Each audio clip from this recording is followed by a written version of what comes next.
Eric Smith lahir di New York, Amerika Serikat pada 22 Januari 1980. Orang tuanya bernama Randy dan Tammy. Ketika mengandung Eric, Tammy ibunya rutin mengkonsumsi obat epilepsi yang memiliki resiko besar bagi kandungan, yang dapat menyebabkan terganggunya perkembangan mental janin dalam kandungan.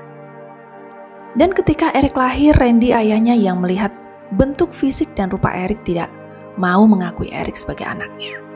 Ia menuduh Tammy telah berselingkuh dan Eric bukanlah darah dagingnya. Randy sang ayah kandung pun pergi meninggalkan Tammy dan Eric. Eric tumbuh besar dengan kalimat-kalimat kasar yang keluar dari sang ibu. Seperti, ayahmu adalah orang yang brengsek dan ia pergi tidak pernah mengakuimu, dan ia meninggalkanmu dan tidak menyayangimu. Ketika usia Eric 10 tahun sampai 12 tahun, ibu Eric bertemu dengan seorang pria bernama Ted. Dan ibunya kemudian menikah lagi. Sang calon ayah tiri berkata, akan menyayangi Eric seperti anaknya sendiri. Mereka akan melakukan hal-hal yang tidak pernah Eric lakukan dengan ayahnya. Dan bahkan ia berjanji akan membawa Eric berkemah, memancing, dan melakukan aktivitas menyenangkan lainnya layaknya ayah dan anak. Tetapi ketika berhasil menikahi ibunya, perlakuan sang ayah tiri berubah menjadi sangat kasar terhadap Eric. Ia sering melakukan kekerasan terhadap Eric, menampar, memukul, dan menendangnya. Bahkan, perlakuan kasarnya tidak hanya ia lakukan di rumah. Hal itu juga dilakukan di luar rumah. Banyak tetangganya mengetahui perlakuan kasar sang ayah tiri kepada Eric.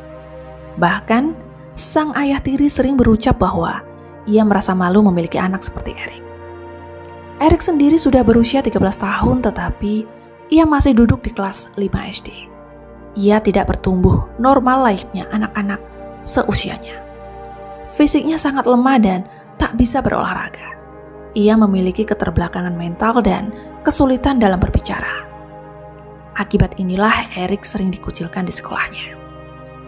Karena itu Eric tumbuh menjadi seorang anak penyendiri yang akibatnya sering dikucilkan dan dibully. Mulai dari rambut merahnya, tubuhnya yang pendek, bentuk telinganya yang aneh, dan bintik-bintik yang ada di wajahnya. Eric merasa tidak aman di rumahnya sendiri, juga tidak diterima di lingkungan anak-anak sebayanya. Eric memiliki kesukaan bermain dengan binatang, tetapi bukan kasih sayang yang ia berikan, melainkan penyiksaan. Ia sering menangkap burung dan hewan-hewan kecil, kemudian menyiksa dan membunuh hewan-hewan itu dengan cara yang sadis. Eric pergi ke sekolah dengan menggunakan sepeda.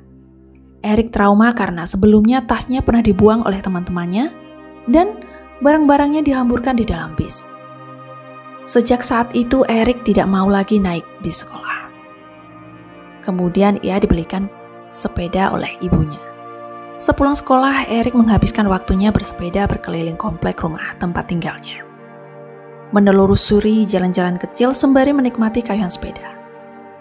Savannah adalah kota tempat tinggal Eric yang merupakan kota kecil yang sepi, dengan penduduk yang hanya sekitar 79 kepala keluarga, yaitu sekitar 900 orang. Dengan suasana kota yang sepi, penduduk, dan jauh dari hiruk-pikuk, maka penduduk Savannah merasa aman dan nyaman tinggal di kota ini. Kemudian pada 2 Agustus 1993, dari Robbie, seorang anak berusia 4 tahun, berjalan menuju suatu taman tempat diadakan sebuah perkemahan yang khusus untuk anak. Yang tak jauh dari rumahnya, program tersebut dilakukan setiap hari dan selesai di jam makan siang. Saat selesai jam makan siang, lalu Tammy, ibu Eric, akan menjemputnya begitu selesai. Namun pagi itu, adik Eric yang masih bayi sangatlah rewel dan di sini, ibu tidak bisa mengantarkannya untuk mengikuti perkemahan itu. Sang ibu pun berkata bahwa ia akan pergi sendiri karena memang jarak perkemahan dengan rumah Eric sangatlah dekat. Sang ibu yang sudah terbiasa merasa aman dengan kota kecil Savannah membiarkan Eric pergi berjalan sendirian di perkemahan. Dan dalam perjalanannya menuju ke perkemahan, Robbie tak sengaja bertemu dengan Eric yang juga akan menuju ke perkemahan yang sama. Eric pun mengajak Robbie untuk pergi bersama dengannya. Awalnya Robbie menolak dan berkata bahwa ia tak diizinkan oleh ibunya untuk berbicara dengan orang asing dan baru saja ia temui. Eric kemudian membujuknya dengan berkata bahwa mereka akan melalui suatu jalan pintas agar bisa cepat sampai di perkemahan. Maka Robbie, anak berusia 4 tahun itu pun ikut bersama dengan Eric.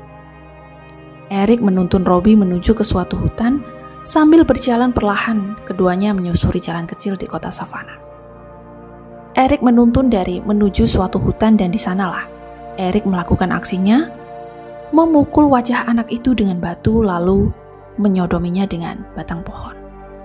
Di sana Eric mengatur posisi Robbie yang melepas sepatu kanan kiri dan memakaikannya di tangan kanan. Dan sebaliknya. Tak puas dengan hal itu, Eric pun memakan bekal yang dibawa oleh Robbie serta minuman yang dibawanya. Lalu Eric pun meninggalkan mayat Robbie dan pergi dari sana. Beberapa jam berlalu saat ibu Robbie cemas karena anaknya yang tak kunjung pulang ke rumah.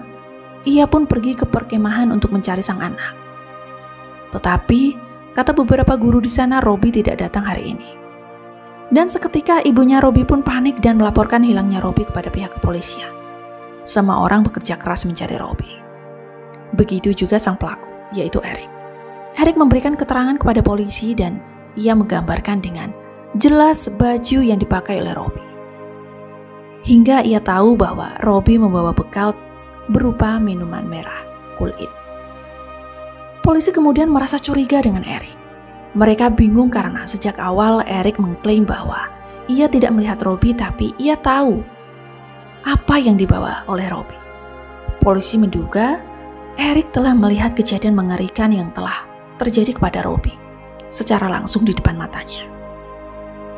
Sehingga hal ini menimbulkan trauma yang menyebabkan Eric masih belum bisa memberikan keterangan yang jelas mengenai kejadian itu. Besoknya polisi menemui Eric dan meminta Eric untuk menunjukkan di mana ia melihat kejadian pembunuhan Robbie terjadi. Dan sampai di sana, polisi pun merasa curiga karena hutan tersebut memang tertutup dan tidak bisa dilihat sama sekali dari tempat Eric berdiri saat melihat Robbie dibunuh. Lalu, Eric mulai menanyakan hal-hal mencurigakan terhadap polisi. Seperti bagaimana jika pelakunya adalah seorang anak kecil. Apa yang akan terjadi padanya? Apakah ia akan dipenjara?